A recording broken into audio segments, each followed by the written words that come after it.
But now, ladies and gentlemen, it's time to get to know our honorees, the winners of this year's prize.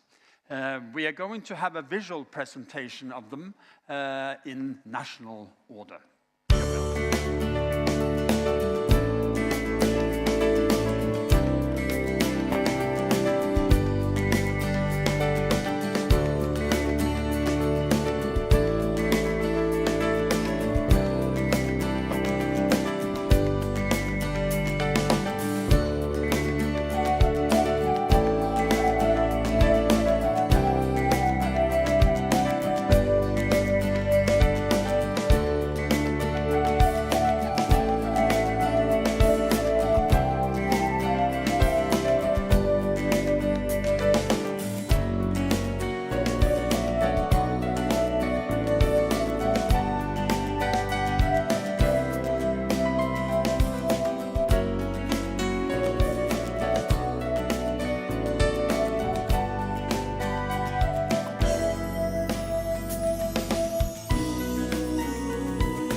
We've come to the highlight of this evening, the awarding of the prizes.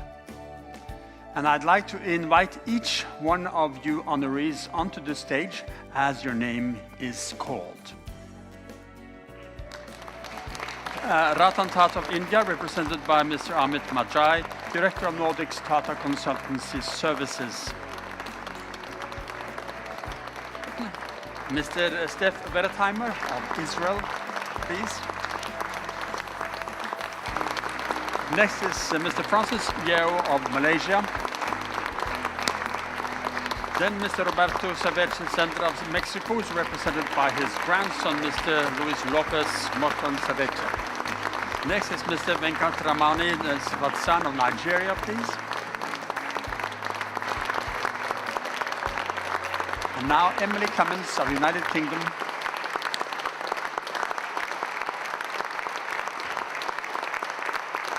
And finally, Mr. William Rosenzweig of the United States of America.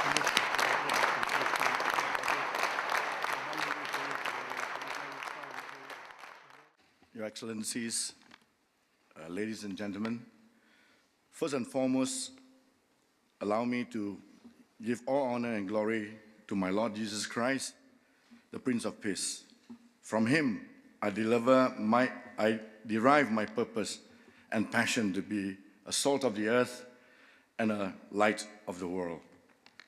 I also wish to thank the Nobel laureates and everyone associated with this award for the incredibly humbling experience. Ladies and gentlemen, in ancient times, salt is potent to generate growth as a fertilizer, but also to act as a disinfectant, whilst light illuminates darkness. I shudder to think that I deserve to be in the same building with distinguished men and women who have devoted their lives to shape and preserve the moral fabric of our world and who walk in the light with considerable cost to their own well-being. Which is why I humbly salute the Nobel laureates who embody the very best of our humanity. I salute fellow honorees of this award for your moral courage and determination to bring dignity and hope to our world, using ethical business to transform mindsets and practices. I also salute the many unsung heroes that champion positive change. The world we live in worships short-termism. Our global economy is driven by instant rewards, quick fixes, and unethical gains. Political and business leaders know too little of sustainability and lend themselves to gamble with our nation's societies and environment on an empty future. Even the gatekeepers, the financial regulators, government watchdogs, those we trust to watch over us, were corrupted by short-term goals instead of long-term visions. We forget at our own peril that the world was at the verge of an economic Armageddon in 2008. Had it been a total collapse of the global economy, not only would all our hard work be wiped out, its impact on the poor and the disenfranchised could have been unimaginable. But ladies and gentlemen, darkness is the absence of light and not the other way around. We always say that for this world, there's still time. I disagree. I think our time is really almost over. For this reason, we desperately need good governance, the rule of law, and transparent regulatory framework in the global economy to rebuild trust and regain moral integrity. We must promote courageous and responsible leaders to high places. And national governments will gain tremendously from following suit. Economist Nobel laureate Joseph Stiglitz said this, I quote, "The present societal and economic problems are like festering wounds that can only be healed by exposing them to the antiseptic effects of sunlight. We must restore the balance between the market and the state, between the individualism and the community, between man and nature, and between means and ends," I end quote.